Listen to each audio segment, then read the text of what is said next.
Avant de lancer notre émission, un petit message concernant notre nouvelle page Tipeee. Et oui, Cinéfuzz se lance dans le crowdfunding avec Tipeee. Et si vous voulez nous aider à améliorer nos émissions, Bacast, Cinéfuzz et Tocoscope, rendez-vous sur la page Tipeee Cinéfuzz. Des DVD, des goodies à gagner et des contenus exclusifs attendent nos futurs tipeurs. Bonne émission.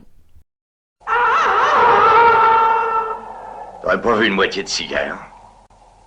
Un blondin, très grand, et qui parle peu. Mais on est seuls, toi et moi. J'ai que toi et tu n'as que moi. À deux, vous irez encore plus vite. Creusez.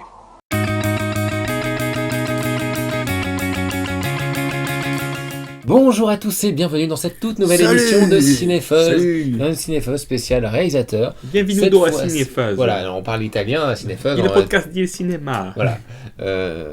Pourquoi ? Parce qu'on va parler de Sergio Leone. Sergio Leone. Sergio Leone. Et oui, on s'est dit qu'on allait faire un petit peu un classique, quoi. Ça faisait longtemps qu'on s'était dit que voilà, on a souvent des réalisateurs quand même assez proches de nous finalement. Sergio Leone. Leone Sergio. C'est quoi vos premiers souvenirs avec Sergio Leone ? Avec les films de Sergio Leone. Je crois que c'était une fois dans l'Ouest. Ouais. Ah oui, c'était une fois dans l'Ouest parce que j'ai mon grand-père qui écoutait la BO sur vinyle. Et je me souviens que cette BO me terrorisait un peu parce que je la trouvais très agressive. Le thème, l'harmonica, et c'est un souvenir, il avait le vinyle qu'il écoutait régulièrement, donc mon premier souvenir c'est ce thème d'harmonica qui me glaçait le sang en fait quand j'étais petit. Je trouvais ça impressionnant. Voilà. Et toi Philippe ?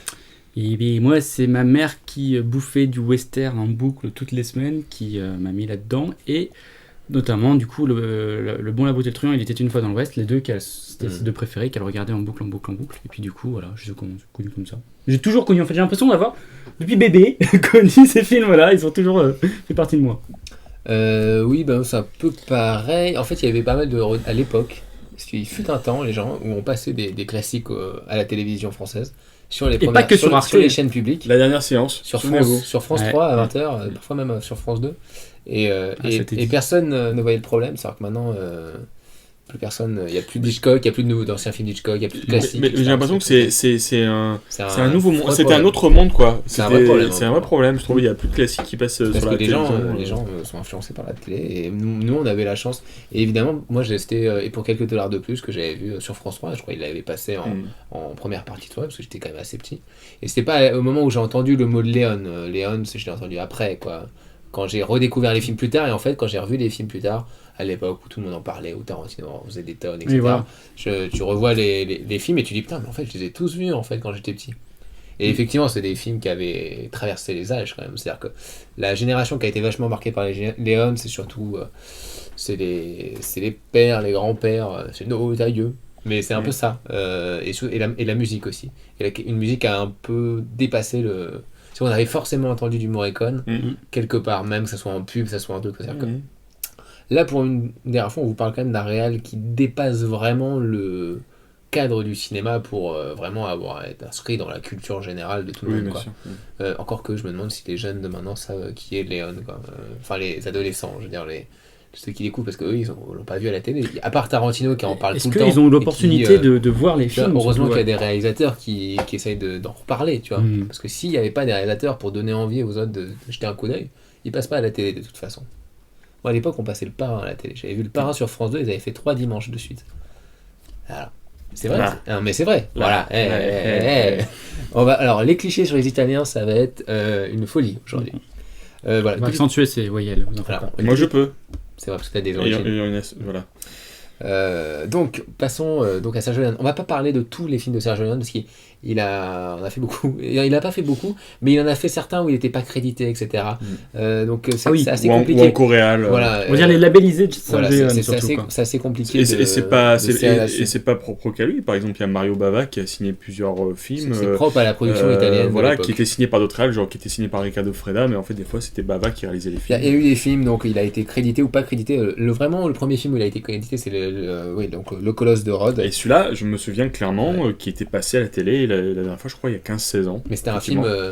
moi aussi, je l'avais vu à la télé, la dernière fois que je l'ai vu, c'est à la télé. Et c'était un film pas c'est pas un film dont il est, je crois, le plus fier. C'est un des films qui lui a permis de mettre le pied à l'étrier, mais il avait pas les pleins pouvoirs. C'est un péplum Technicolor, je crois, c'est en couleur, je crois. C'est ça, oui, bien sûr. Bah, c'est le péplum par excellence, C'est ça. avec quand même un budget assez copieux, quoi. Ah oui, bah, c'était les grosses productions. Voilà. Mais, alors c'était à l'époque où il y avait, en fait, bon alors on va pas parler de l'exploitation italienne, les films d'exploitation italienne, mais il y en a eu beaucoup, il y a eu beaucoup de genres, de sous-genres, etc.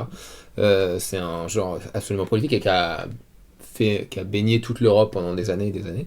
Il y a eu un âge d'or, ça c'est Ouais. clair. Et il y a eu l'âge d'or du péplum avant, l'âge d'or du western spaghetti, et donc lui il a commencé là-dedans. C'était des péplums américains entre autres, parfois, et qui étaient produits par les Américains, mais qui étaient tournés en Italie notamment. Et ça a permis si, il y a eu des... Mais le Après, western, ça dépend. Après, Voilà, il y a des et puis péplums après, il y a eu des italiens, coproductions, et puis après, il y a eu des péplums italiens. et mais tournés avec des Américains. Et sur cette base-là, il a fait vraiment ce qu'on peut considérer comme étant son premier film, qui est Pour une poignée de dollars, donc qui est le premier véritable western spaghetti, ou donc film tourné en Italie, enfin non en Italie, en Espagne d'ailleurs, je sais plus, en Italie, tourné en Europe, En ouais. Espagne, En Almeria. Espagne, mais voilà. Almeria en Espagne. Et avec un casting européen, mais avec une star, enfin pas une star d'ailleurs, Star une américaine. une personnalité américaine, parce que Clint Eastwood à l'époque, il a fait un peu de séries télé, mais il n'est pas aussi connu que ça. C'est ce film qui va c'est dingue qu'il arrive va à le être sacraliser. propulsé. C'était pas être lui à la base. Ah oui, bah vas-y. À la base, ça devait être Richard Harrison, qui est surtout connu pour les amateurs de nanar pour avoir joué dans les films de ninja de Godfredo, mais qui était à l'époque un des acteurs les plus pourris. Pardon. Pourri de notre génération. Voilà. Prolifique, pardon, je suis désolé, et qui jouait dans tout type de films, hein, avec beaucoup de productions européennes. Et en fait, Léon voulait lui dans le rôle, et Harrison a refusé. Et il a dit, lui-même aujourd'hui, il a dit, je crois que c'est ma plus grande contribution au cinéma. Ouais, Ouais. c'est vrai. Ouais. Mais il en parle pas avec amertume, il dit au contraire, je Non. crois que j'ai bien fait parce que c'était pas pour moi, et Clint, c'est super. C'était pas un cowboy, c'était un ninja. Non, ça, mais à l'époque, il le- avait fait des westerns et tout, hein, mais il avait fait beaucoup aussi des rôles de centurion, des trucs comme ça. Et à l'inverse, Eastwood, c'était l'inverse, quoi. Il a dit que quand il est allé sur le tournage, il pensait tourner une série B vite fait C'est ça. pour l'argent. C'est ça. C'était vraiment été là, genre, voilà quoi. Parce que personne voulait de lui en Parce que tête personne d'affiche. voulait de lui, et du coup, on lui propose ça, et il dit, Non. là, mais vraiment, C'est un vrai, long, quoi. quand tu revois le film, tu te dis qu'il n'y a pas énormément de grands décors. C'est pas un gros budget, hein. Ouais, c'est pas Il du y a tout. trois petites maisons. Voilà, c'est qu'ils font un village. Vas-y. Ah, excusez-moi, j'ai une mèche de cheveux qui. Il faut qu'il Ouais, mais soit beau quand même. Mais il faut qu'on parle de là, donc Ça passe aussi c'est en le vidéo, western qui est donc, crade. Toi, t'as la petite mèche, moi j'ai plus assez de cheveux, donc bon. C'est vrai. Savoir que donc, pour une poignée de dollars, c'était un remake, en fait, un remake de Kurosawa, De Yojimbo. ouais. Yojimbo, ouais, donc le garde du corps.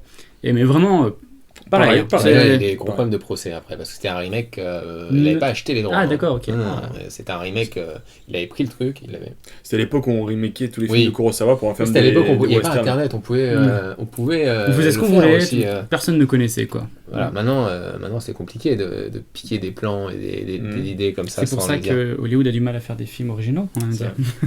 Des films Non, originaux. mais après, ouais, tu vois, la différence, c'est qu'il y a une plus-value avec, par rapport à Yojimbo, notamment dans Pour une poignée de dollars. Mais c'est marrant parce que finalement l'esthétique du film de sabre a influencé le western spaghetti. Mais totalement. Totalement. Voilà. Et après, C'est le l'inverse. western spaghetti ont inversé le film de ça. C'est vrai. Et au fur et à mesure, ça a été l'inverse. Et Ça s'est toujours mélangé de manière. je veux juste revenir vite fait sur. Kurosawa, il parlait de ses influences, c'était notamment Le western le de western John classique. Ford, quoi. sur Sergio Leone, c'est un enfant de la balle. Il est né, ses parents étaient dans le milieu un peu du cinéma. Son père était un réalisateur, un des pionniers de réalisateurs italiens. Film plutôt politique. Oui, film plutôt politique. Oui, c'est ça. Et ça c'est assez important après, parce que lui, c'est justement un réalisateur qui va pas du tout être influencé par la politique. Ce qui l'intéresse, lui, c'est l'imagerie. Oula, t'es bourré. T'as bu trop de sangria. Non, c'est pas italien. Ouais, c'est plus le genre, Oui. le style.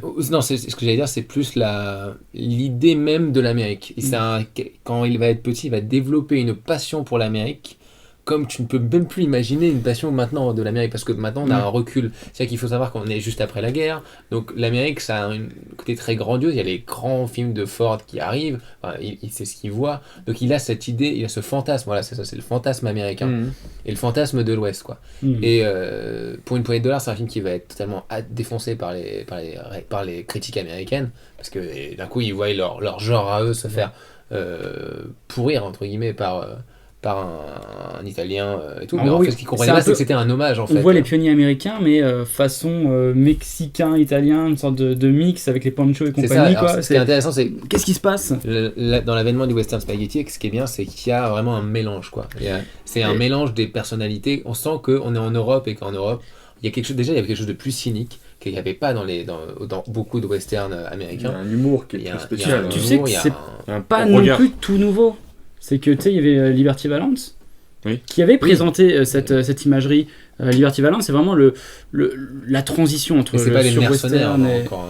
Tu vois, les Non, mercenaires. non, mais Là, c'est là où on je a te l'affaire parle des du mercenaires. du oui. vieux western, le classique, avec l'autre grand Mais non, mais moi, pancho, ce tout que ça. je te disais, c'était surtout le côté mercenaire. D'un coup, on a des personnages qui sont là pour aucune valeur morale, Oui, quoi, oui, qui oui. sont là. Et des bons et des gentils. C'est la naissance du anti-héros comme on va le T'en avais, hein. développer au fur et Pas à le bon mesure. shérif. Non, t'en avais c'est ça. dans les westerns avant.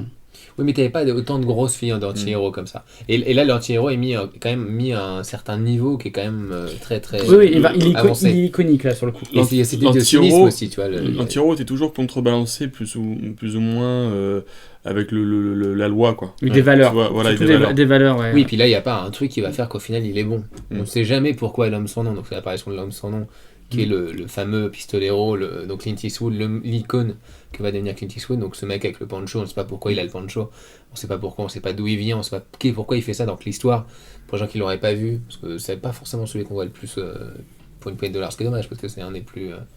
il est assez étonnant pour Bah, des à films voir de quand simple, même, quoi. visuellement, c'est le plus pauvre. Oui. C'est pour Oui, ça que mais c'est un en petit peu plus termes dur. d'idée, c'est celui avec le concept le plus intéressant, je Mm. trouve. Parce qu'il est, non, mais il est très simple. C'est voilà, donc c'est Au un contraire, je trouve cobaye que qui. le concept est trop simple. En plus, Oui, d'une bah. part, c'est un remake, mais enfin, sur mais le justement, point de vue de c'est- l'Amérique, justement, la suite va. Oui, mais bien sûr, non, être mais bien plus après ça va être de performante. plus en plus développé, il va être de plus en plus ambitieux. Le personnage n'est Mais pas ce qui est encore- intéressant, c'est. Ouais, vas-y. Le personnage n'est pas encore tout à fait iconisé. Hein.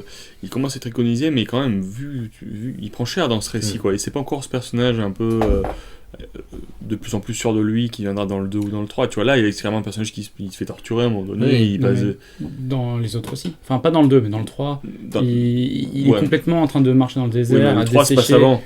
Oui. Le 3 se passe avant. Mais Alors que dans le 2, il a atteint un statut de Ouais. bloc, Mm. de monolithe, quoi. Mais, De super-héros. Voilà, de héros. dans celui-là, c'est comme un jeu de société, quoi. Hein. Mm. Il y a deux clans et Dans une ville. dans une ville et lui il arrive et on sait pas dans quel clan il va aller. En fait, il va monter les deux clans Mm. les uns contre les autres pour en fait gagner sa propre partie à lui. C'est ça. Et ce qui est assez marrant d'ailleurs, c'est que juste après, il y a un autre film qui va marcher, mais moins, puis ça sera le second grand film de western spaghetti, mais un film très iconique, mais qui va pas autant marcher dans l'univers visuel, c'est Django. Et le Django de Sergio Corbucci, c'est plus ou moins les mêmes prémices, c'est-à-dire Oui. c'est deux Mhm. clans et le héros, l'anti-héros, qui est toujours Aux aussi yeux un bleus. anti-héros, ouais, anti-héros, au milieu, avec encore l'histoire du passé. Donc il y a une espèce de truc culturel là-dedans. Pour moi, ça vient clairement de la guerre et de toute l'histoire très forte du fascisme, etc., de l'Italie, qui fait qu'ils incorporent là-dedans toutes ces problématiques-là. Et c'est un truc qui va bercer le cinéma, le western spaghetti pendant des années après. Mm. Vas-y, continuez. Briser l'absurde par la Moi, c'est un film que j'ai vu très tardivement. Je l'ai Aussi, vu, je l'ai ouais, vu il y a c'est pas 3 ans, vraiment. Parce que moi, j'aime pas le western. C'est vraiment. Il n'aimait pas les comédies musicales dans l'épisode d'avant, et il n'aime pas les Je suis westerns. quelqu'un qui n'aime pas le western de base, et c'est vrai que. Et l'année prochaine, J'ai- il n'aime pas le Le cinéma. western spaghetti, c'est quand même la chose la plus accessible. Oui, mais Oui, c'est c'est moi, c'est un truc auquel j'étais toujours hermétique, et j'ai fait ma culture western depuis 5 ans, 5-6 ans. Ah ouais, parce qu'avant, d'accord, ok. je m'en foutais, c'était un genre qui me plaisait pas, parce que j'aime pas cette mythologie. C'est dur de dire ça, alors que c'est quand même le genre le plus cinématographique. Et nous, on fait quand même fait partie d'une génération qui a grandi sans western au cinéma. Mhm. Fondamentalement, là ça revient, donc c'est un peu cool. Mais Ouais. j'ai été assez surpris par ce film, hein, vraiment, parce que même si c'est un remake d'un film de Kurosawa, c'est un film qui tire parfaitement son épingle du jeu Oui, c'est ça. en bâtissant sa propre rugosité, j'ai envie de dire, parce que c'est vraiment quelque chose, il y a quelque chose enfin, tout est déjà là en fait. Mm. En termes de la manière de filmer les persos, tout est. Il n'y a pas encore une maîtrise totale, mais tu sens ouais, que. c'est encore T'as parfait. raison, parce que c'est vraiment ce qui tranche. Voilà, Franchement, on voilà. aurait fait un film comme ça à notre époque. Mm. On aurait crié au plagiat. faut être honnête. Bien sûr. C'est juste que là, Il aurait acheté les droits surtout. non mais bien sûr, non mais même s'il aurait acheté les droits, on aurait dit c'est un remake complètement absurde, voilà. Sauf que là, sa mise en scène de Léon, il y a déjà les prémices de tout ce qu'il va faire, les plans sur les déjà, yeux, vous avez tout le ça. début, il y a Morricone qui vient, donc le grand compositeur fétiche qui va ensuite au fur et à mesure faire sa musique. Alors ça, sur le coup, il fait la musique après le film.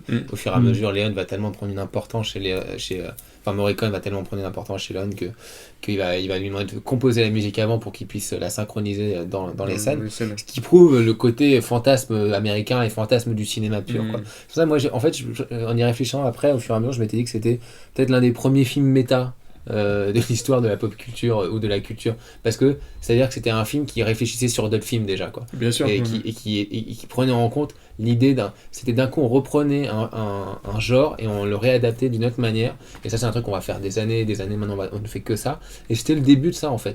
C'est en ça que c'était un film totalement dans la lignée, et c'est pour ça que c'était intéressant ce qu'il allait tracer au fur et à mesure. Tout en restant vraiment dans cette perspective d'exploitation pure. Hein. Oui. Parce que le film n'est pas conscient de l'aura qu'il va avoir. Oui. Et donc justement, le film va être ça va être un succès, mais il va avoir des problèmes de droit, etc. Ce qui fait que le film est un peu séparé d'ailleurs des deux autres qui vont suivre d'après. En fait, le film d'après, et pour quelques dollars de plus, du coup, qui va être le film d'après, qui est en gros la suite du film, c'est-à-dire qu'on reprend le personnage de Clint Eastwood, de l'homme sans nom, mais on va lui rajouter Link Van Cleef, donc un autre grand acteur de western, un grand acteur américain, parce que Léon a adoré prendre ces acteurs-là et leur rendre plus ou moins hommage, etc. Et John Maria Volonté, qui jouait déjà le méchant dans le premier, revient dans le deuxième, dans un autre rôle. Dans un autre rôle, ouais. Et en fait, c'est un film qui est... Et d'ailleurs, les gens disaient que c'était très ironique, ça s'appelle Et pour quelques dollars de plus, parce que Léon n'avait pas forcément gagné des masses d'argent avec le premier, parce qu'il a eu d'un gros souci de procès avec les producteurs qui avaient acheté le film. Et en fait, le film lui a quasiment rien rapporté, ça a été un gros bordel au niveau des droits. D'ailleurs, c'est même une des raisons pour laquelle on a pendant très longtemps pas eu le film en coffret DVD avec les autres films. On n'a pas eu le film en DVD tout court. Oui, en fait, c'était commencé par le troisième, puis ensuite ça a remonté. Maintenant c'est bon, mais ça a mis énormément de temps à se faire, et du coup ce film est fait déjà pour reprendre le délire du premier, mais et pour le réaffirmer, là sur le coup c'est notre franchise, et on la perd plus, quoi, comme on l'a perdu avec l'autre. Petite parenthèse pour ceux qui ont ou qui voudraient avoir le coffret Blu-ray maintenant de la trilogie du dollar. Franchement, il est accessible pour 15€, je crois que tu dois l'avoir sur internet. Par contre, c'est celui que j'ai, qu'on ne peut qu'avoir, parce que en fait il y a les éditions italiennes qui sont différentes de l'international, qui ont l'image un petit peu plus grande, je crois qu'elle est un peu coupée sur les côtés, et surtout la couleur qui est pas la même. Allez regarder sur internet, il y a un différentiel sur les deux images, et tu vois que c'est pas du tout la même chose, et qu'apparemment la version italienne est beaucoup plus proche de la volonté de Léon. Donc, et pour quelques dollars de plus, donc on va revenir rapidement sur celui-là, parce qu'on a un paquet d'autres, mais bon, même si c'est c'est là à ce moment-là où je pense que le style de Léon s'affirme totalement. C'est là on est vraiment dans les scopes, dans le ralentissement du temps. Léon, c'était un mec qui détestait, il trouvait qu'à l'époque le cinéma allait trop vite. Alors tu te dis maintenant ce qu'il voyait, s'il avait vu MTV. Je sais pas si il l'a vu d'ailleurs, je pense un petit bout. Et ça va tellement. Lui, il voulait ralentir le temps. Pour lui, le cinéma, c'était le ralentissement du temps. Et là, il le figure totalement dans le film, quoi. Parce qu'il y a déjà cette idée de la montre, quoi.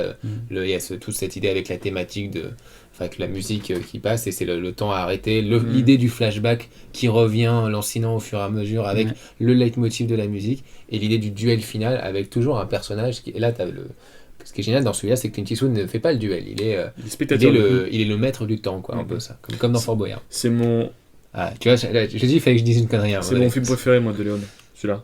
Alors pourquoi ? C'est celui que je préfère, déjà pour toutes les raisons que tu viens d'évoquer, mais aussi parce qu'il y a ce leitmotiv qui revient souvent de la montre, qui est, on va dire, le symbole d'une histoire que je trouve géniale, l'histoire de Lee Van Cleef, justement, qui veut venger sa sœur, si je me souviens bien, ça fait longtemps que j'ai pas vu le film, qui veut venger quelqu'un qui... oui, c'est quelqu'un, je crois que c'était sa femme. Non, je crois que c'est sa sœur, je sais plus. Je crois que c'est sa sœur qui se faisait humilier, violer donc, par le méchant.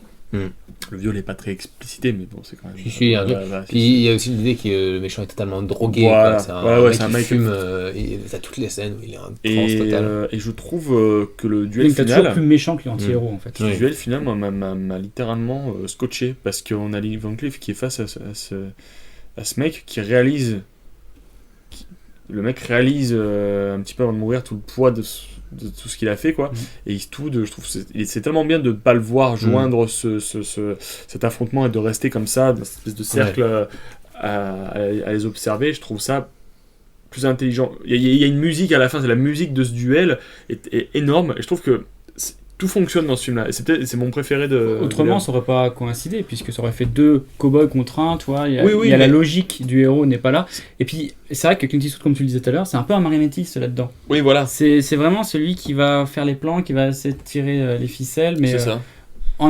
Et alors que tu as l'impression que c'est Lee Van Cleef qui a souvent le dessus sur Clint Eastwood. Mais... Le lien entre les deux est vraiment très bien. Franchement, moi, c'est un film vraiment qui m'avait touché, quoi, carrément. Alors que les autres m'ont pas... Le troisième m'a impressionné, mais m'a pas touché. Celui-là, je me disais, il y a une maîtrise, mais il n'y a pas encore la démesure qu'il va y avoir après, en fait. C'est ça, alors là, on est encore, effectivement, parce que là, quand on arrive sur le troisième, et donc dernier volet de la trilogie des dollars, ce qu'on appelait du coup la trilogie des dollars, avec Le Bon, la Brute et le Truand.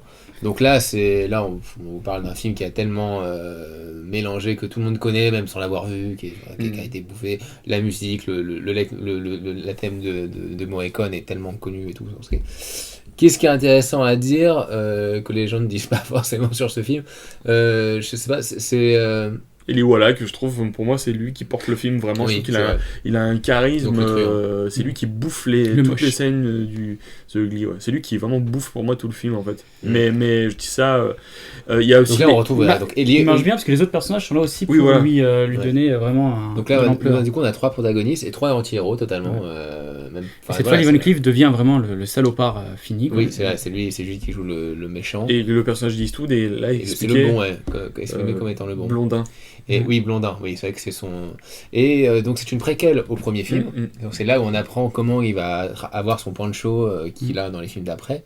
Mais ça ne nous dit toujours pas exactement qui est ce mec. Mais c'est parce que c'est pas intéressant, on s'en fiche. J'ai jamais été persuadé par le fait que c'était les mêmes personnages, en fait. Si. Une version alternative. Oui, après oui, peut-être. Oui. Moi aussi, c'est à peu près comme toi. Parce que je me dis, le parcours ne correspond pas forcément au perso qui va devenir après.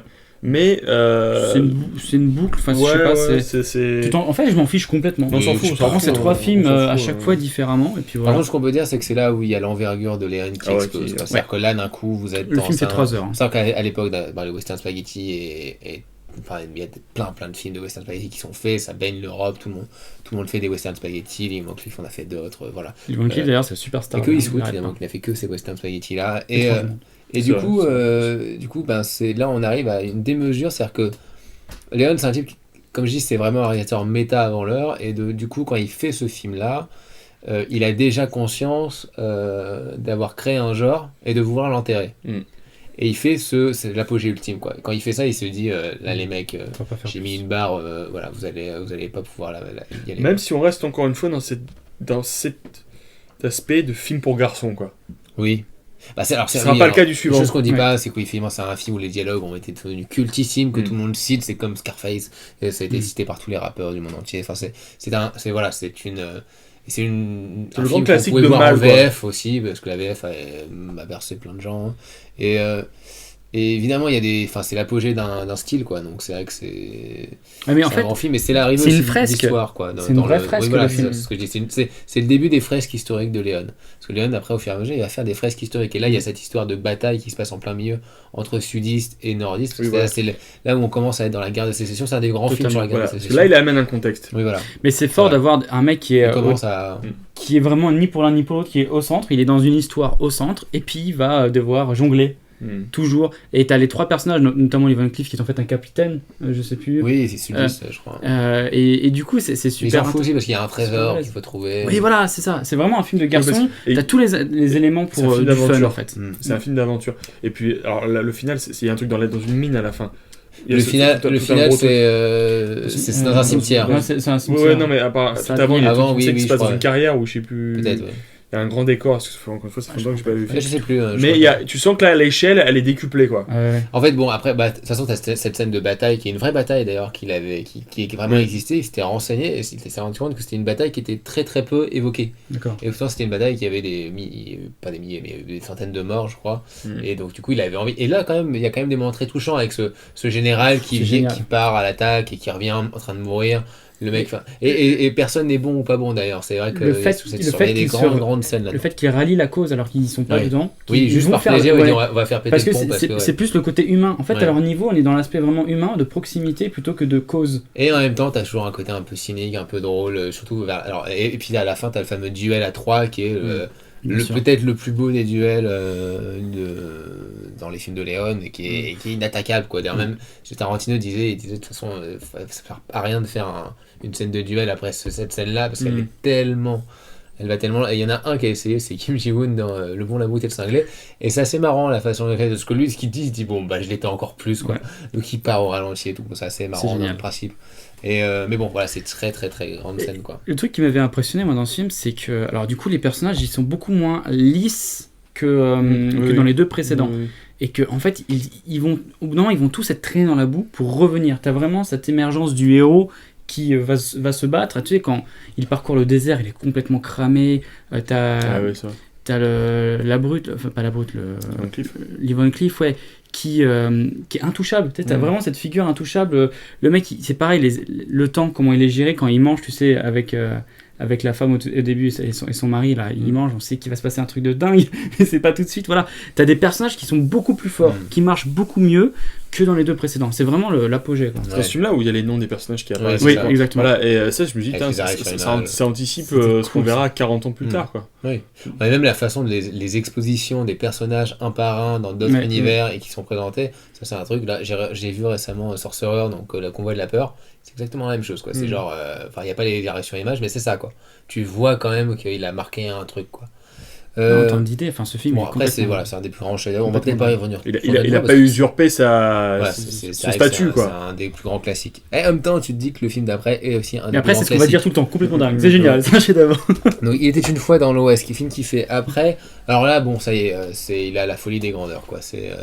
Maintenant, il ne fera que des fresques épiques et que des films historiques sur l'histoire de l'Amérique et sur l'histoire du cinéma et du western américain. Et avec une dimension. Avec une dimension de plus en plus. C'est-à-dire que quand on dit dimension, c'est-à-dire qu'à l'époque, il n'y a pas des logiciels pour faire des millions de figurants. Ah non. Tu les mets, donc il y a des centaines et des centaines de figurants qui créent des trucs. Déjà, il y avait la scène de bataille dans Le Bon, la Beauté et le Truand qui était assez énorme.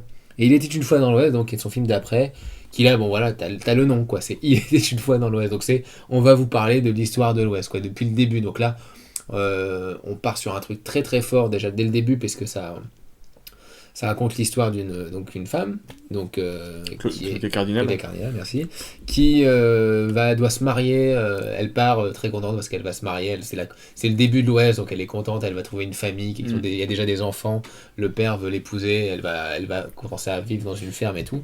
Et en fait, elle arrive et tout le monde s'est fait tuer. En fait, le film commence par une immense scène très longue où il se passe rien, où on voit un enfant se faire abattre par Henry Fonda, qui va jouer le grand méchant du film et qui est ultra iconisé comme le personnage iconique du western américain. C'est Henry Fonda, c'est pas n'importe qui, mais ça va être et on le voit en première scène, il tue un gosse quoi, et on le voit tuer les autres moments, et ça c'est le truc fondateur de Il était une fois dans l'Ouest. C'est pas la scène du train, la première scène du film. C'est le mec qui attend le train. Oui, c'est Oui, bah oui, l'harmonica. avec l'harmonica, Oui, bien sûr. Oui, d'ailleurs, oui, je peux. Ah là là, oui, cette t'as bien scène. fait, parce que j'avais. Parce que moi, Oui, c'est vrai. je marquais sur cette scène-là. Parce que là, tu parlais du temps, c'est cette oui. scène-là qui est. Oui, mais alors, oui, c'est ça. En fait, sur cette scène-là, donc il y a une scène le prologue du film, qui est avant que l'histoire commence, donc. L'arrivée de l'harmonica. C'est l'arrivée de l'homme à l'harmonica, donc c'est Charles Bronson dans un de ses meilleurs rôles. Génial. Qui parle pratiquement pas dans ce Son film-là. meilleur rôle, puisqu'il parle pas. Non, parce que dans Justicier dans la ville, c'est quand même vachement bien. Oui, Le oui, premier c'est est bien. vachement bien. C'est bien. Mais ça, c'est mieux. C'est tellement mieux. Oui, bien sûr. Et donc Charles Bronson, qui joue un homme qui s'appelle l'homme à l'harmonica. Harmonica, ouais. En fait, on sait qu'il arrive parce qu'il joue de l'harmonica avant de débuter, quoi. Et on ne sait pas pourquoi il a cette harmonica. Il va avoir un flashback qui va revenir au fur et à mesure. Sur Le Bon, la Brute et le Truand, on disait que le film était vachement bien parce qu'il y avait des super dialogues. Et ça a énervé à un point Léon, qui a dit, vous allez voir, je vais vous faire une scène où il n'y aura aucun dialogue. Et je vais l'étendre le plus possible. Et donc c'est ce prologue-là qui est une espèce de leçon de mise en scène de Cinoche, quoi. C'est-à-dire, en gros, vous avez 3 mecs qui attendent. Je crois que c'est 3 mecs qui attendent à l'arrivée du train pour aller voir l'homme à l'harmonica. Avec la mouche, là. Voilà. Et ça dure jusqu'à l'arrivée de l'homme à l'harmonica qui les zigouille. Et ce qui est marrant, c'est qu'à la base, ils voulaient que ça soit les 3, Le Bon, la Brute et le Truand. Ah, ok. Léon. Et il voulait absolument que Ça ça se soit. butait dès le début. Ouais, il voulait que les Excellent. 3 personnages, ça soit et il trouvait que c'était fondateur, c'était génial de faire. Donc pour dire qu'il avait D'enterrer ce vraiment, délire méta D'enterrer, sur ses films, de tuer ce de qu'il base. avait fait, quoi. Ouais, il avait ce délire méta. Et c'est Eastwood qui a refusé. Parce qu'il Ouais. a dit voilà, c'était ok. Je crois que Liv Moncliffe, il aurait pu être convaincu, mais c'est Eastwood qui a refusé. Il a dit que ça lui paraissait pas logique et pas intéressant. Ce qui me prouve que Eastwood est pas fou, c'est-à-dire que. Quand Il t'as savait que icône, c'était une tu- voilà. icône et qu'il Ouais. fallait pas tuer l'icône. quoi. Voilà, et à c'est mon ça. avis, là, Il a c'est raison. là où tu vois la. Comment dire?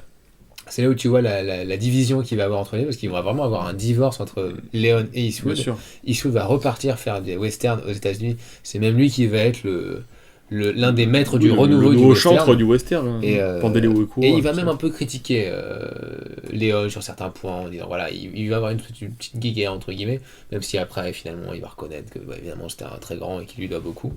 Avec lui et Don Siegel, c'est un peu les deux grands réalisateurs de sa vie. Mais voilà, il y a ce côté où il savait qu'il fallait s'arrêter là, quoi. En tout cas, c'est clairement un film qui est une rupture avec ce qui a été C'est ça. fait. Et donc, ouais, donc, bah, déjà, ce qui est intéressant, c'est qu'effectivement, là, je reviens sur ce personnage. Donc, Béatrice, n'importe quoi. Je voudrais pas être dans le même film. Bien cardinal. Claudia Cardinal arrive et donc du coup sa famille le père et les enfants qu'elle devait éduquer finalement, elles sont tous morts et du coup elle se retrouve tout seule dans cette ferme qui doit être rasée pour qu'il y ait un train qui passe, quoi. Ouais. Et là et en fait le personnage principal du film c'est C'est Claudia elle. Cardinal. C'est elle. Et du coup ça donne une histoire. Donc là on est dans du lyrisme pur, dans de la poésie pure, ça donne C'est superbe. un truc qui a plus rien à voir, C'est quoi. un très beau portrait de femme. Ouais, avant c'est tout, ça. en plus d'être un grand western, c'est un super portrait de femme. C'est ça. J'imagine, t'as dû lire ce scénar et de dire, mais c'est génial. Mm. Tu peux, pour une actrice comme elle, qui a déjà un statut important Ouais. à l'époque, c'était sur Ouais. le gâteau, quoi.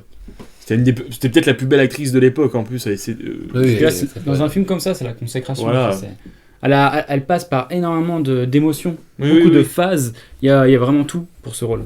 Vraiment très bien. Et voilà, et donc, bah oui, voilà, on a dit. Il y a Henri Jason, il y a Fonda. Jason Aussi. Jason Oui. Robards, qui est le barbu, là aussi. Oui, qui c'est est ça. vraiment, J'avais oublié, j'ai cherché son nom là dans ma tête. Il y a un autre jouait- perso qui est joué Oui. par Jason Robards, qui est l'autre. qui est très important aussi. très hein. important aussi, le barbu, là. En fait, il y a toujours 2-3 mecs. Hein. À chaque fois, on a une icône, on a un personnage d'une icône, mais en fait. Et là aussi, on a un final qui est. Alors voilà, vous avez qui un est autre splendide, duel qui est vraiment. qui, du coup, bah, les gens diront qu'il est moins marquant, il est quand même assez phénoménal. Il est hein. plus Il est plus classique en termes de Alors, faut disposition. dire que mais- là, c'est sûr que sur ce duel, ils se sont calés la musique Ouais. au niveau Et du. parce que t'as eu le au niveau flashback. Et là, par contre, t'as un des meilleurs flashbacks Ouais, ça c'est. des Léon, c'est-à-dire que là, le flashback est allongé à un niveau qui est assez fort, et c'est. Petit spoiler pour ceux qui n'ont pas vu le film, c'est. Cette histoire d'homme à l'harmonica, et donc on sait pourquoi l'harmonica est. Mais tout est Et une fait, quoi. conjonction de destin en fait dans Et le ça, film. c'est un truc qui a choqué un paquet de gens. Mais Mon sur, père, il m'en parlait dans les mais- années, le flashback. mais sur le coup, là, il y avait un C'était- mobile. Oui. Le héros avait un Oui, mobile. oui. Vous savez, c'était. Mais il y a même eu des rumeurs quoi que ça aurait peut-être dû être le film de l'homme sans nom. Que ça aurait dû D'accord. être Ah peut-être oui, le dernier. ah oui, effectivement. Il y avait eu des Franchement, rumeurs oui. et finalement ça a été transformé pour être autre chose. Et limite c'est mieux parce que Ouais. l'harmonica ça donne encore un autre personnage plus Disons que fort, quoi. c'est un film qui n'a pas besoin d'une figure Hmm. pour exister. C'est juste une histoire qui suffit elle-même. Il n'y a pas besoin d'incorporer cette figure mythologique dans ce Ouais, film-là. mais tu vois, je l'inclurais peut-être plus dans la trilogie du dollar, Mm. plutôt que dans Il était une fois en Amérique, Oui, bien sûr, et voilà. bien sûr. Et il était une fois la Révolution, pourtant.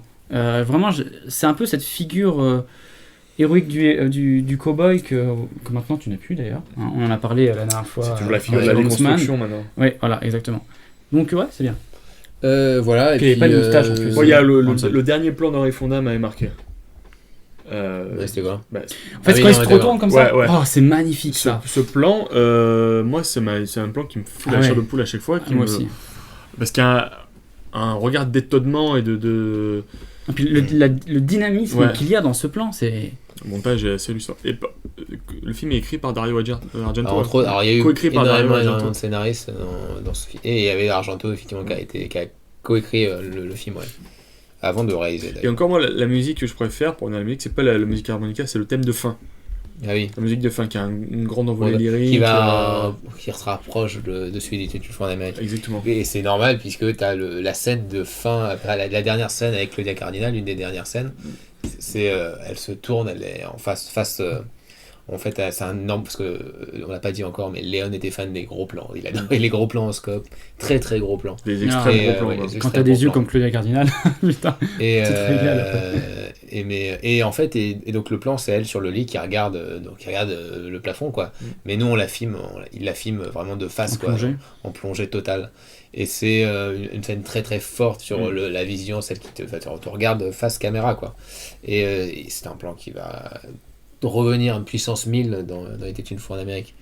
Et donc, et le thème, c'est pour ça que le thème se rapproche, parce que c'est un film nostalgique aussi, Il était une fois dans l'Ouest. Je crois que c'est le film où il dit ça y est, les westerns c'est terminé, quoi. Genre, Et tu la vois. nostalgie va gagner le pas ensuite Ouais, dans ces bah, films. Oui, toujours c'est le- de plus en plus. Le passé, en fait, qui revient.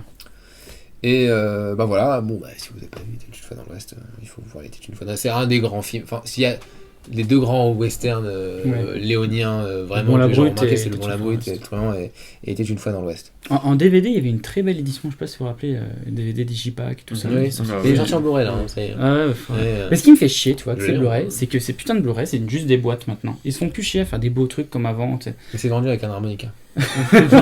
Tu as un bon point. Non, mais c'est vrai, Un hein, bon pour apprendre. c'est C'est vrai que vexant. le Digipack est beau, mais en même temps, c'est ce qu'il y a dedans aussi qui compte. En plus, je crois qu'il est là. Tu l'as, je crois. Oui, je l'ai. Romain. Je l'ai. Si. Ouais. Ah bah attends. On va combler. Oui. Il est quelque part. Mais attends, ça c'est les portes du paradis.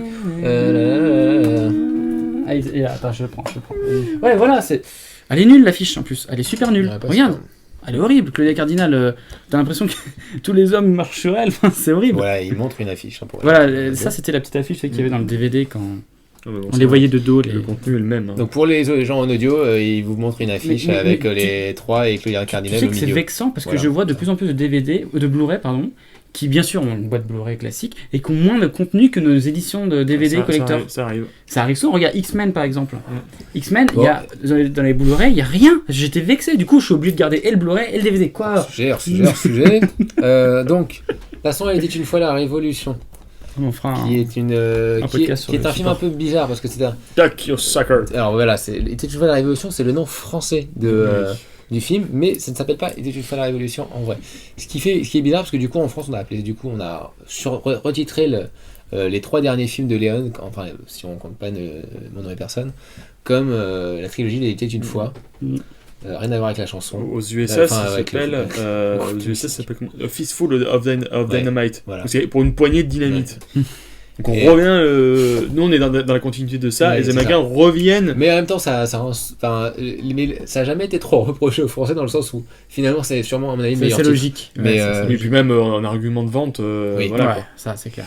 Donc, Very bad, oui, hein. donc, Voilà. comme le titre français l'indique, c'est un film sur la Révolution. Enfin, en fait, comme on a dit, Léon c'est un mec qui a jamais parlé de politique. Et là, il arrive à ses films terminaux et il dit je vais faire des films où je dis ce que je pense Voilà. sur la vie, l'amour, la haine, les gens et la politique. Là, il y va. Hein. Et là, Et il aime pas l'homme. Et il aime pas trop Ah ouais. la politique. Il aime pas trop la politique. Il faut savoir que son père était politicien. Non, il était un réalisateur engagé Mm. de films politiques. Et lui, comme j'ai dit, il a toujours préféré le fantasme américain et le fantasme du cinéma américain que les États-Unis, que le réel. Le film, il est tourné durant les années de plomb aussi. Il était une fois la Révolution. C'est important parce que les années de plomb en Italie, c'est une période un peu noire où il y a eu des attentats faits par des groupuscules d'extrême gauche, oui, voilà. entre autres surtout. Et du coup, c'est important parce que ça montre le contexte un peu du film. Donc là, ça se passe toujours un western, mais ça se passe. Vous avez James Coburn qui est un Coburn. Coburn, qui vous avez pu voir dans Croix de Fer notamment de Peckinpah, qui joue un ancien de l'IRA, donc Donc c'est un Irlandais. qui en fait s'est enfui dans l'Ouest, donc aux États-Unis, pour justement quitter ses souvenirs douloureux où il était révolutionnaire, où ça s'est très très mal terminé. Ouais. Pareil, vous avez un flashback qui revient, qui est très important durant tout le film. Et ensuite, vous suivez un autre personnage, Roy Steiger. voilà, qui lui est révolutionnaire, quoi, qui veut faire la révolution, qui veut tout faire péter, etc. Et c'est l'histoire d'amitié entre ces deux mecs. C'est ça. Lui qui va, l'Irlandais qui va reprendre goût au fur et à mesure au combat, etc. Et l'autre qui va aller de désillusion en désillusion, quoi, parce que le film est très très pessimiste, quoi. Très dur, très très dur. Et c'est c'est un film que j'ai vu une fois, je l'ai en Moi aussi. DVD, et c'est un sublime film, il est vraiment incroyable. mais si j'ai pas envie de le revoir. Enfin, c'est pas que j'ai pas envie de le revoir, c'est qu'il est très très dur à. Enfin, tu il sais que y ça a se une termine charge très lourde mal, en fait. Il y a Ouais. une charge pour un film de dynamite, il y a une charge Oui, lourde. c'est ça. Ouais. Voilà. C'est un film. C'est un film qui est assez. C'est pas le plus long, Léon, mais Non. il est. Mais oui, mais c'est pas le plus long, mais franchement, il va loin là. Ouais. Enfin, est-ce que c'est parce que là, vous avez vraiment des personnages qui se font tuer, qui sont importants, et surtout, d'habitude, c'est au début, quoi. Tu vois, c'est le mythe fondateur qui fait que t'es triste. Mais là, c'est dans le truc, quoi. Et il y a ce côté super cynique dans le film, c'est-à-dire que le film se termine, c'est genre bam, quoi. Ouais. Bam. Et alors, et c'est de Q Sucker, c'est une sorte de mauvaise traduction d'un truc qui voulait dire bah maintenant t'as l'air d'un con, quoi. Qu'est-ce que tu fais maintenant, connard, quoi. Tu peux toujours rien faire, quoi. Ouais. Et c'était un truc c'est une appellation aux gens par rapport à tous ces délires politiques qui pour lui étaient des délires, quoi. Des délires, il dit, qu'est-ce que tu fais maintenant, genre donc c'est un film ultra ultra pessimiste sur l'avenir Il m'a toujours politique de l'État. toujours C'est mis très mal, très, moi, ce très, film. très dur. Ouais, c'est un film très. Ouais, c'est un film Très très triste. Et déstabilisant. pourtant ça démarre, tu sais, leur rencontre, ça démarre sur du Oui. fun, quoi. Oui, ils sont Oui, potes, hein. c'est une histoire d'amitié, mais qui va être horrible, quoi. Et ce qui est beau à la fin, c'est qu'à la fin, donc le révolutionnaire est totalement abattu, il veut plus rien faire, et l'Irlandais essaye d'un coup, il reprend goût, tu vois, à la révolution, il dit vas-y, non, mais c'est bon, je vais y aller avec toi et tout, et c'est le dernier moment où il dit ah, en fait, ça y est, finalement, et puis en fait, non, c'est le pire choix du monde dans le film, et ça devient pire. Et t'as la scène de flashback qui est la plus connue, Ouais. avec la musique de Morricone, je crois que c'est The Story of Jean, je crois, ou of Sean, je sais plus.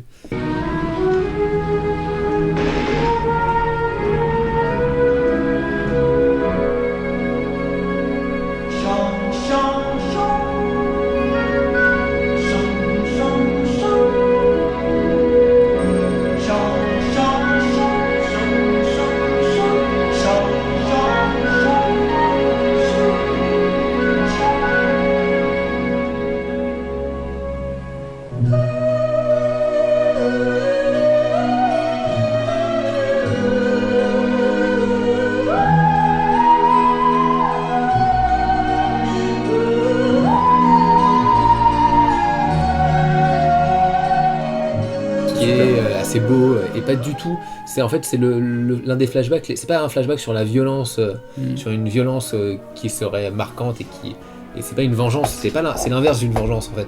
C'est juste c'est un film qui en gros le C'est flashback un complément parle d'infos, en fait. Oui, mais un petit truc qui parle d'une sorte de paradis perdu et d'une idéalisation de la pensée politique. De la pensée politique, mais prendre très très large, quoi. C'est-à-dire Oui, voilà, d'accord. le partage en tout, tu vois.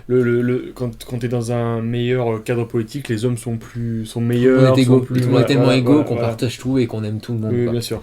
Et ce qu'il dit, c'est que c'est faux, quoi. Enfin, c'est ça qui est horrible dans le truc, c'est qu'il dit c'est absolument faux et c'est dramatique, en fait. Donc c'est un film très dur, en fait, là-dessus. Ouais. voilà. Ouais, bah ouais. Mais Non, je suis d'accord. mais Je suis d'accord, T'en mais as je très bien suis- parlé, je suis d'accord. c'est vraiment bien. Tout à fait. Et donc, ensuite, alors avant de terminer avec le gros morceau du film, on va peut-être réévoquer. En fait, il a été crédité sur deux autres westerns, mais il a été crédité, c'est-à-dire qu'il a réalisé officieusement quelques scènes de ces films-là. Il y a un film, on va peut-être pas trop en parler, c'est Un génie, deux associés et une cloche, qu'il a réalisé quelques scènes, il était producteur. Et le film qui est plus connu et peut-être plus important, c'est Mon nom est personne. Ça. Donc, Mon nom est personne, où il est donc. Il a c'est- produit aussi. Voilà. Et donc, qu'est-ce qu'on peut dire sur ces films? Il y a une chose importante qu'on n'a pas citée dans les western spaghetti, c'est que c'est l'arrivée d'un sous-genre du western spaghetti, qui est le western spaghetti comique, que les gens ont surnommé le western flageolet d'ailleurs. Il bouffe toujours des faillots. Oui, c'est ça, il bouffe toujours des trucs, quoi. Et qui est un western burlesque avec. Terence Hill est tout le temps en train de s'en Oui, c'est ça. Toujours Avec des toujours faillots, Terence Hill et Ben Spencer. Ça a commencé avec Dieu pardonne-moi pas, l'un des premiers, mais c'est surtout Mon nom est Trinita. Ouais. Et On l'appelle Trinita. Et On après, l'appelle Trinita. on l'appelle Trinita. On l'appelle Trinita. Et après, on l'appelle toujours Trinita. Et c'est deux films très marquants avec Ben Spencer et Terence Hill, où Terence Hill va devenir une icône Toujours les yeux bleus, du hein. western Ouais, toujours. spaghetti. Mhm. Ce que j'avais vu quand j'avais fait des recherches, c'est qu'il a aussi joué Django dans une suite officielle de Django. Mhm. Et c'est l'avènement du western spaghetti comique, totalement dénué de sens politique, moral ou artistique. Mais moi, c'est des films qui me faisaient marrer et ça me ferait marrer. Et genre, je pourrais parler de Trinita pendant Est-ce que, très longtemps. est-ce que tu as vu Mon nom et personne récemment? Oui, je l'ai vu Il hier déconne plus avant-hier. sur la Alors religion. ça, hein. t'as pris Hein beaucoup de plaisir? Dans les Ah oui, Trinita, ça oui, déconne plus oui. sur la religion en fait. Oui, oui. Trinita. Oui, c'est vrai. Mais en fait, non, si j'ai pris beaucoup de plaisir parce que alors le truc ce qu'il fait, c'est que Sergio Leone détestait cette vague là. Il disait, il avait dit c'est la dégénérescence du genre que j'ai créé quoi. Il a dit c'était évident qu'avec toute l'exploitation et la surexploitation du truc, on allait arriver vers des merdes pareilles. C'est ça qu'il disait. Mais en même temps, il aimait bien Terence Hill. Et en même temps, il peut pas s'empêcher d'être méta dans ses films. Donc il peut pas s'empêcher de se dire, il faut que je dise quelque chose par rapport à ça. Donc il va confronter les deux. Donc il va confronter les deux. Alors il faut savoir qu'il détestait vraiment Bud Spencer. Donc il ne l'a pas jamais pris. Par contre, il a pris Terence Hill.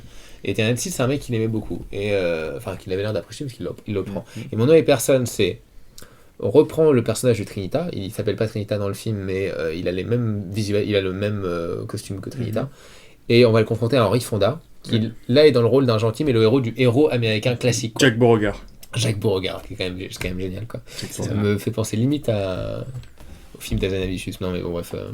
Oui, Georges Valentin. Oui, Georges Valentin. Mais bref, et c'est sur et c'est un film sur la création d'un héros, quoi. Tu vois, enfin, la création d'un héros, la création d'un mythe, voilà, c'est ça. Et sur le passage de témoin entre ce mythe-là et le héros maintenant qu'incarne Terence Hill, qui est un héros plus malin et plus roublard. Plus roublard. En fait, maintenant, on est tellement dans un monde cynique que maintenant il faut être roublard. Il faut roublard. D'ailleurs, la scène de fin, c'est quand même un doigt dans le cul. C'est ça, voilà. C'est quand même, le plan de fin, c'est quand même un doigt dans le cul. Donc tu sais où tu vas, quoi. Si tu veux. Moi, j'adore ce film. Et c'est très cool. Je le trouve très sympa parce que bon, ça finit quand même sur une apothéose. Hein, dans les livres d'histoire, la scène où Henry Fonda se fait toute la Rose sauvage, c'est un truc. Et d'ailleurs, le film, parce qu'il y avait Peckinpah venait de refaire ses très grands westerns aussi aux États-Unis, donc il y avait le retour des westerns de la Rose sauvage, clairement. Et Peckinpah est cité dans le film totalement. Il y a une tombe qui s'appelle Peckinpah. Énorme. Je sais pas si c'était une vanne. Je crois. La Rose sauvage, il l'avait fait avant. Oui. En fait, c'était vraiment un moyen de faire, encore une fois, d'incorporer tout le western dans le western, quoi, dans le western spaghetti. Non, c'est un film qui est assez marrant. Je trouve que les moments comiques sont géniaux. Il y a cette scène que je trouve toujours superbe où c'est Terence Hill qui il pisse avec en face du conducteur de train. Je sais plus si c'est le conducteur ou le mécano. Et Terence Hill garde la même tête pendant qu'on voit le conducteur en train de... Ça va très longtemps. Et ça dure une plombe. Et il n'y a pas un dialogue. Et le seul son qu'on entend, c'est le bruit de train au fond et le bruit de la pisse qui en continue. Et cette scène dure, je sais pas, elle doit durer 3 minutes et tout ça. Et c'est vraiment... Donc le film, il est réalisé par Tonino Valeri, qui était l'assistant réalisateur de Sergio Leone et qui est ensuite devenu réalisateur. Et lui, il l'a pris, il a fait un peu comme George Lucas sur les Star Wars, il voulait prendre un mec et totalement le contrôler. Donc il l'a pris, il l'a contrôlé, il a dit c'est mon idée. Et il a réalisé plusieurs scènes du film. Il a quand même réalisé les meilleures scènes du film, parmi les meilleures scènes. Alors tu pourras me démentir, apparemment Leone regrettait de ne pas avoir fait le film lui-même à 100%. Ça je sais pas, mais c'est possible, ouais. Parce qu'il dit, putain, c'est quand même un film qui est très apprécié, et ça me fait chier de ne pas en être le papa à 100%, tu vois. Et Tony Valeri a énormément voulu, en fait, durant la promotion du film, ils se sont vraiment clashés. Lui reprochait à Leone de l'avoir destitué de son film, parce que Sergio Leone, c'était le mot écrit en grand sur l'affiche. Donc les gens pensaient tous que c'était Leone qui avait réalisé le film. Bien sûr. Voilà. Pour le croire, hein. Et on pourrait le croire. Et en même temps, il a réalisé certaines scènes qui sont marquantes, quoi. C'est des scènes comiques, au final. Non, la scène de duel de fin, qui n'est pas une scène comique, c'est une très belle scène de duel. Il a fait le duel de fin ? Oui, il a fait le duel de fin, apparemment. Et encore une fois, la scène de début, le prologue, qui est un prologue à la Leone dans le rasoir, qui est génialissime. Ouais. Ouais, et la scène de baf est marrante, mais c'est encore du Leone, c'est comme la scène du chapeau. Et d'ailleurs, dans le film, il auto-parodie d'autres, même ses western spaghetti avec lui, parce qu'il reprend la scène du chapeau, ils se font des trous dans les chapeaux, il reprend tout un peu le délire, et même Morricone refait de la parodie de ses propres musiques. Hein. C'est-à-dire que Morricone, il est en délire, quoi. C'est la teuf, quoi. C'est la fête, c'est les vacances. Il s'amuse. Mais en même temps, je sais pas, il y a une sorte vers le 3/4 du film, il y a une sorte de, je sais pas, d'ambiance un petit peu plus pesante qui arrive. Oui, parce que dès qu'il y a le sort d'Henry Fonda qui est en jeu, enfin, mais c'est touchant en fait, c'est super touchant. Le final est touchant, l'épilogue où on voit Henry Fonda qui est en train d'écrire, il fait la blague de l'oiseau dans ça c'est superbe. La blague de l'oiseau dans la mer. Et c'est là où tu dis les gens qui ont toujours conspiré sur le western spaghetti, ils ont rien compris sur ce qu'il voulait dire. C'est-à-dire que c'est vraiment un mec qui rend hommage au western classique, quoi. Et c'est ça qu'il aime bien. Et c'est super touchant cette scène. jusqu'au doigt dans le cul, qui est quand même. Mais il y a quand même des coupures de rythme parce qu'il y a quand même il y a des gags, c'est vraiment les gags quoi. C'est vers le milieu du film où en fait c'est une sorte de fête foraine et il se bat en utilisant toutes les attractions de la fête foraine. Personnellement, c'est moi une je scène suis de billard qui est Je super suis longue. pas du tout fan, hein, moi, de tout ce qui est gag. En fait, j'aime pas Terence Hill en soi. C'est un personnage qui m'a toujours insupporté. C'est pas Lucky Luke. Ouais, merci. Don Matteo, c'est sérieux. Après, C'est- c'est- Ah, puis Terence Hill et Bud Spencer, il y en a aucun. Il a que fait j'ai Don pu Camillo apprécier. aussi en film. Quoi Il a fait un Don Camillo, un remake de Don Camillo. Ouais. Ok, alors c'est un génie ce mec. Ce mec est un génie. Ah non mais moi j'aime beaucoup les deux Alors, persos. j'aime pas, mais je sais pas, c'est peut-être physique ou j'en Et sais rien. c'est vraiment c'est pour ça. Non, mais clairement, en fait, c'est le film où j'ai du mal à le regarder parce que Terence Hill, enfin, toutes ces petites blagues avec le flingue, tu sais, j'aime qui pas, se j'aime comme ça. Ouais j'aime bien. Mais j'aimais bien quand j'étais gosse, j'ai adoré. Et du coup, quand je l'ai revu il y a quoi, 4, 5, 6 ans, j'en sais rien, je me suis dit, ah tiens, cool, je vais prendre du plaisir. Et en fait, je me suis. Bah non, bah, un tu vois, peu fait j'ai chier. toujours plaisir à revoir Terence Hill, Ouais, c'est pour ça qu'il faudrait que je le rien revoie, là. foutre, Ouais, c'est et être ça. comme ça, parce que c'est vraiment le branleur de l'Ouest, hein, Terence Hill, c'est ça, il fout rien. C'est assez génial pour ça. Et non, c'est son film préféré à Terence Hill, mon nom des personnes. Ouais, c'est normal. Oui, c'est normal, c'est vraiment c'est celui qui va le plus. C'est juste qu'il y a des petites imperfections dans le film où tu sens que Léon aurait peut-être pas laissé certains trucs. Là, il y a des trucs où tu fais wow, il y a des changements de montage, des trucs comme Le ça. mariage entre la parodie et le truc classique peut clasher. aussi Ouais, des fois, c'est donc, ça, oui. Oui, moi, c'est les accélérés, ouais. qui me- Ouais, bah, ça, qui me c'est- caricatuent. c'est horrible. horrible. Ça, c'est un peu la maladie du ciné de cette époque-là. quoi. Ouais, c'est ça. Ça, Ouais, c'était- c'est drôle, accélérant, quoi. Tu sais, tu fais, non. Mais il y avait déjà une scène de baffe dans Trinita, hein, comme Oui. ça. Bien sûr, bien sûr. Mais de toute façon, il reprend tous les codes, hein, c'est évident. Et donc, bon voilà, après. Trinita aussi, c'est un film que je peux pas. J'arrive pas. Et quoi, Trinita oh. Non, Ouais, j'arrive j'aime pas. bien, je trouve ça marrant. Moi, C'est marrant, après- ouais, mais je sais pas, ça Moi, me j'ai saoule toujours le plus plaisir à qu'autre le chose. voir ce Terence Là, Hill, le ce final héros. avec le prêtre qui dit à tout le monde de se battre, moi ça me fait marrer. Moi, j'aimais bien les fights, j'aimais bien Bud Spencer quand il tapait Bam. comme ça, la poing sur la tête, ça Je s'appelle Moïse en plus, je crois. Oui, je crois, ça m'étonne pas, mais de toute façon, c'était toujours ça. Hein. C'est-à-dire que Trinita, c'était le dernier grand. En fait, il y a eu 3 grandes icônes, à peu près, dans le western spaghetti. Il y a eu L'Homme sans nom, il y a eu Django. Django, et puis il y a eu Trinita. Trinita. Trinita, c'est le dernier, à un point que, comme Django d'ailleurs, Il y a eu des suites. il y a eu après, il y a eu des suites officieuses, c'est-à-dire qu'en fait, il y avait les mecs qui sortaient des films qui n'avaient rien à voir avec la série. Mais ils mettaient Mais aux Trinita dedans. États-Unis, ils mettaient Trinita ou ils mettaient Django, quoi. Moi, c'est Pour bizarre, mais vendre le truc. quand j'étais tout gosse, que je regardais les westerns comme ça, mon nom et personne, je pensais que c'était L'Homme sans nom. Moi aussi. Ouais, oui. Moi aussi, je pensais que c'était ça. Ça me gavait en fait. Et bon, voilà. Mais non, parce que en fait, L'Homme sans nom, c'est un autre sens. Là, mon nom est personne, Oui, c'est oui, juste que bien c'est sûr. personne. Parce que c'est personne par rapport au mythe, en fait. Mm. Tu vois. Et que le mec ne veut pas faire de bruit. C'est le côté nonchalant, justement, de ce personnage-là qui était Terence Hill et qui va développer au fur et à mesure. Même pas que dans les westerns. Hein. Allez, passons au chef-d'œuvre. Passons au Donc chef-d'œuvre. voilà, après, il va faire un dernier film qui est le film qui va avoir une production et un tournage le plus long de tous les temps. Enfin, je sais pas si c'est le plus long de tous les temps, mais c'est parmi les plus longs en tout cas. De Niro disait que ça avait duré vraiment des années. Donc c'était une fois en Amérique qui n'est donc pas enfin Léon ne fait pas un western pour son dernier film, c'est Un polar. un polar. C'est un film de C'est gangster. une fresque C'est une de- fresque, c'est encore c'est une fresque historique, film de gangster qui suit l'histoire de Noodles. de gangsters dans les quartiers juifs de New York qui vont au fur et à mesure se développer et devenir de très grands gangsters. Donc c'est pendant la Prohibition, mais la différence c'est que le film en fait est totalement orchestré sous forme de flashback dans des flashbacks, dans des flashbacks. Donc il y a beaucoup là-dedans. C'est un film qui dure, je crois, dans les 4 heures au début. La dernière version, moi j'ai vu, elle dure 4h30 parce que Scorsese l'a réédité en rajoutant 30 minutes récemment. D'ailleurs, je sais pas si c'est sorti en Blu-ray cette version. C'est que vous avez vu à Cannes. Ouais, Ouais, Jim Arterton. avec oui, et surtout Robert De Niro. Ouais. Enfin, pour passer. Et aussi. Il y avait Ennio Morricone, non Il y avait Ennio Morricone, ouais. Et comment. Merde, putain. Attends, c'est écrit James Wood, merci. James Et James Wood, et Joe Pesci, et. Ah, il y avait tout le monde. Treat Williams. Non, il n'y avait pas Joe Pesci, mais il y avait James Wood, et il y avait Elizabeth McGovern, il y avait aussi Jennifer Connelly, il y avait tout le monde, ouais. Ouais, il y avait beaucoup de gens, ouais. Non, mais Déjà, quelqu'un que tu viens de dire tous les noms. Ouais, déjà, c'est ça. Mais ça veut dire chef-d'œuvre, les mecs. bon, ce film est après bon, je voudrais se parler un peu parce que c'est compliqué. Bon, pour moi, c'est un des plus grands films de l'histoire du cinéma et c'est un de mes films préférés. En tout cas, c'est un film quand je l'ai vu, j'ai eu du mal à m'en remettre tellement il était très très puissant parce que c'est rare les films où vous suivez la vie d'un personnage du début à la fin et que ça vous marque. Vous sortez du film et vous vous dites putain, j'ai l'impression d'avoir vécu la vie du mec quoi. C'est vraiment ça l'impression que donne ce film. Je sais pas, vous devez peut-être plus connaître le Parrain 2, mais moi je les mets à côté l'un de l'autre. Le Oui, Parrain bah, 2, le c'est Parrain au 2 a moins été à ce fait niveau-là, avant. quoi. cette Et idée d'ascension avec les Ouais. flashbacks, voilà, comment ils sont devenus comme ça et compagnie. Et du coup, Il était une fois en Chine, il était passé sur Arte. Et il était passé après 2-3 jours après en rediff, quoi. Et c'est dingue de le voir, alors, l'esprit bien clair, bien frais surtout, et de le revoir 2-3 jours après, et de constater toutes les subtilités qu'il y a avec le téléphone qui Ouais. sonne au début. Vous avez une scène d'intro où le téléphone il sonne, mais quoi, allez, pendant 5 Ouais, minutes, c'est 5-10 très minutes, long. c'est un truc super Alors, long, vraiment c'est un t'en peux film plus, quoi. très lent. Et c'est un film à voir à la télé, c'est spécial. Ouais. Au cinéma, tu profites bien. Parce qu'il y a la dimension aussi. Oui, au cinéma, voilà. tout C'est- est plus- Là, quand on dit que Léon, il adorait rallonger les plans, rallonger le temps, Mm. là, c'est carrément... il C'est la rallonge, dilatation, il à dilate, mort, quoi. ouais, c'est de 40 minutes, une seconde peut durer 3 minutes, quoi. Et là, du coup, moi, j'ai essayé de le montrer des fois. Ouais, pas si, tant si, que- si, franchement, au début du film, De Niro, pour faire Non, passer d'une chambre, il met 10 minutes. le début du film Et est, tu fais... est Mais, très- c'est- voilà, il faut mais en rentrer fait, il y dans a- le rythme, en fait. Il y a tellement de choses. Le début du film résume tout le film en fait. C'est super important et tu vas l'avoir jusqu'à la fin en fait. Ça fait une boucle le film.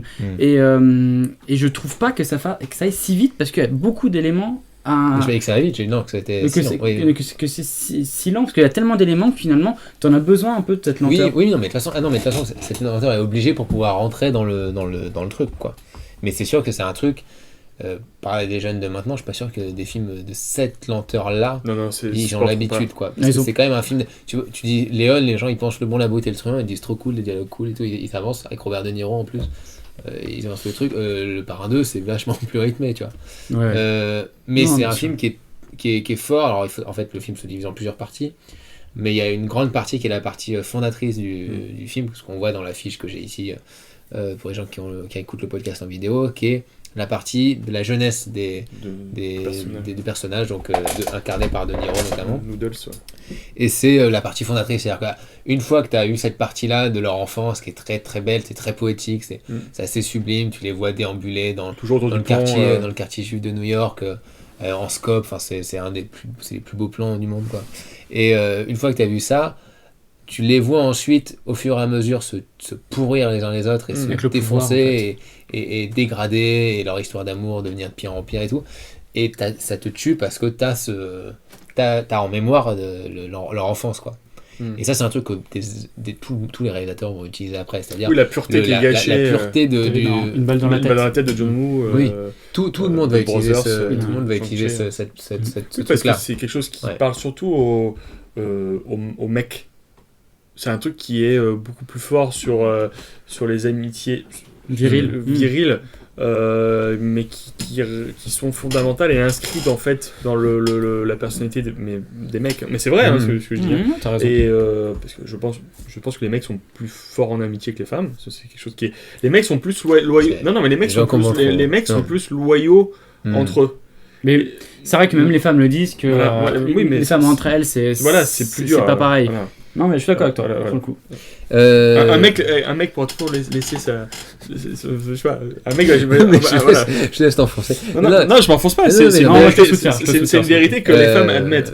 D'accord. Et c'est vrai que ce film parle vraiment de ce qu'il y a de non-intéressé, je trouve, dans l'amitié, mais qui, à un moment donné, se fragilise quand tu grandis, quand tu veux suivre ta propre voie. Quand Et tu en peux fait, Fragile, ça se brise, se détruit. voilà, enfin, Ce qui est assez marrant, c'est que si vous voyez Il était une fois la Révolution et la fin du film avant d'avoir été une fois en Amérique, il y avait beaucoup de temps déjà, mais c'est que ce qui dit justement ce dernier flashback sur l'amour partagé et les possibilités de trahison entre hommes, c'est exactement le point central, D'ici, le pivot de Il était une fois en Amérique.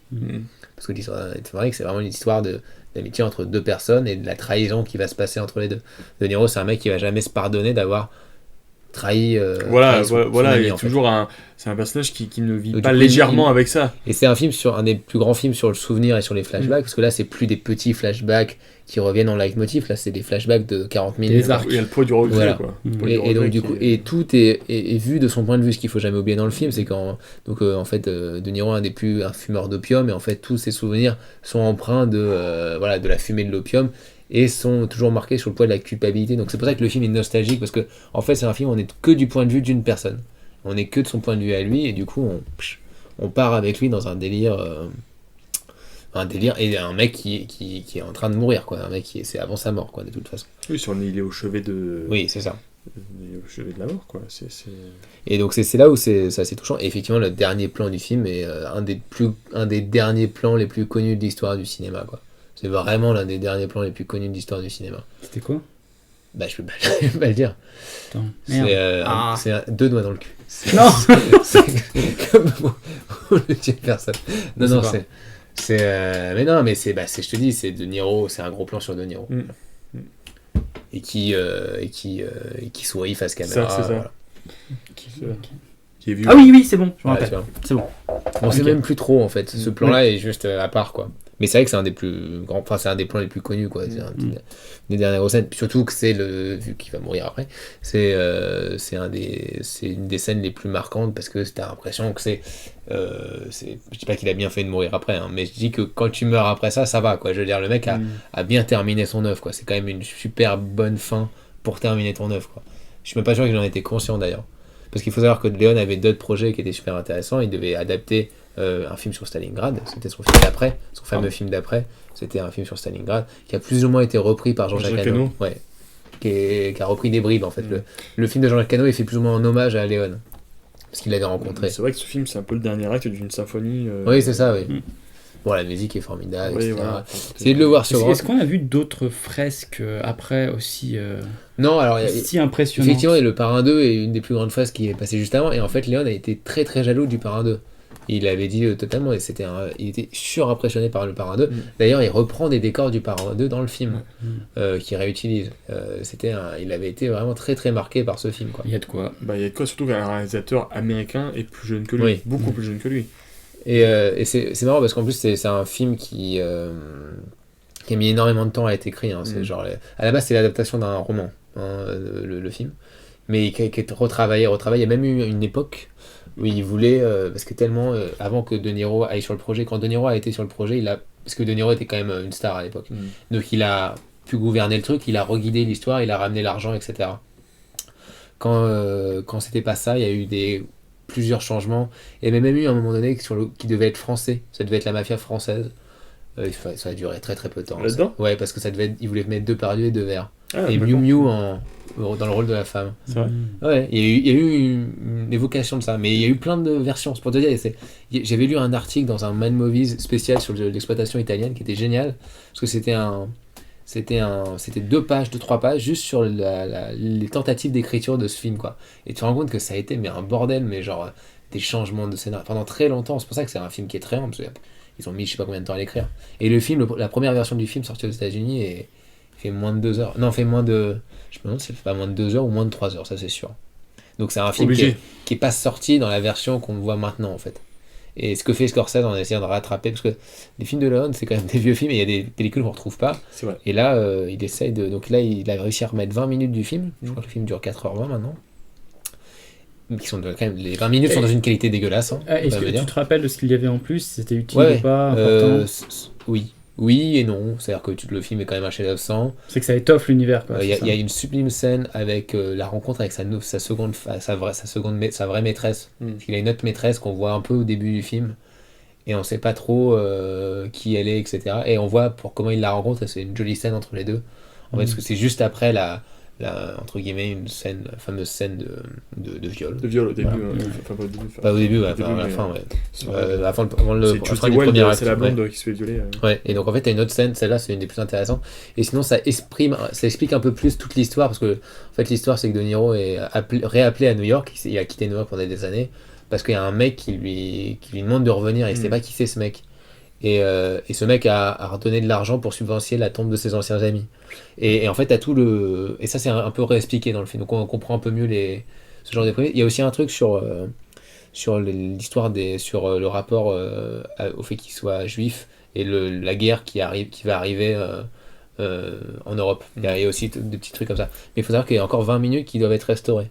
À la base, on devrait arriver sur une 5 version heures. de 2h40, 2h45. Mm. 4h40, 4h, 4h45. Et ce film va encore ressortir en DVD. Bah, s'ils y arrivent, parce que c'est du boulot. Hein. C'est du boulot. Et encore une fois, je te dis, la qualité. C'est un peu le genre de film comme Metropolis. ouais, Il y a qui tellement ressort, c'est ça, de ouais. versions. Mais que- la qualité est tellement. Et même il était une fois d'ailleurs la Révolution était. Non, Oui, était une oui. fois la Révolution. Était une fois d'ailleurs la Révolution n'existe pas. Il était une fois d'ailleurs. d'ailleurs. Une fois la Il y a Révolution. des morceaux de perdus. C'est Hein. le director's cut. Oui. Il était une fois d'ailleurs la Et Révolution. d'ailleurs la Révolution. Qui était ressorti dans une version agrémentée en fait. Et la version belge, il était une fois.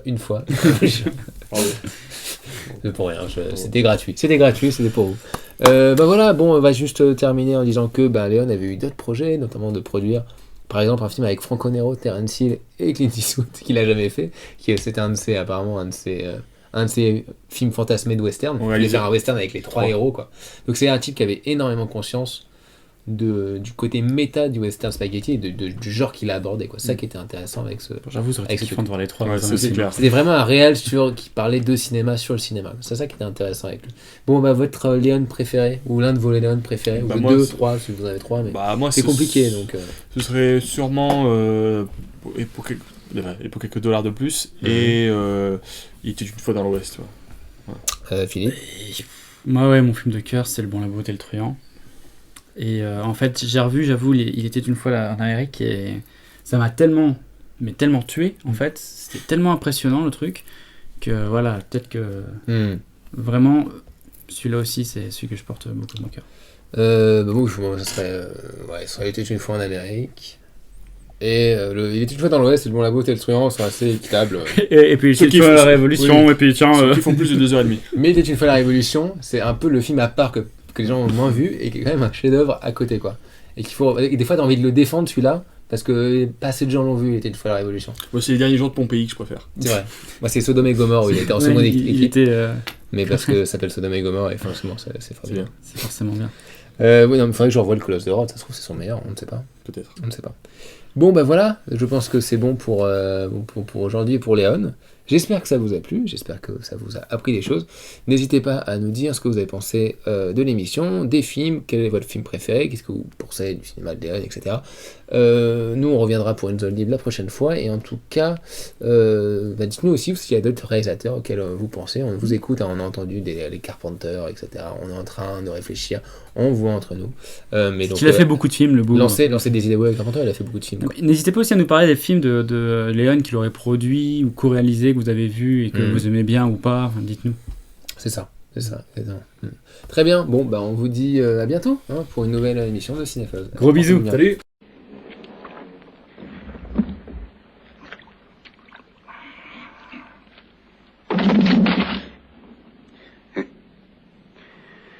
Ça fait un bout de temps qu'on ne s'était pas vu.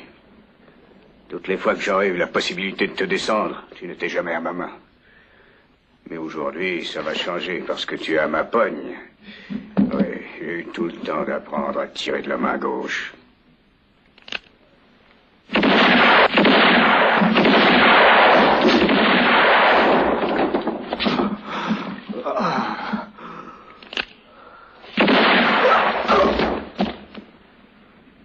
Quand on tire, on raconte pas sa vie.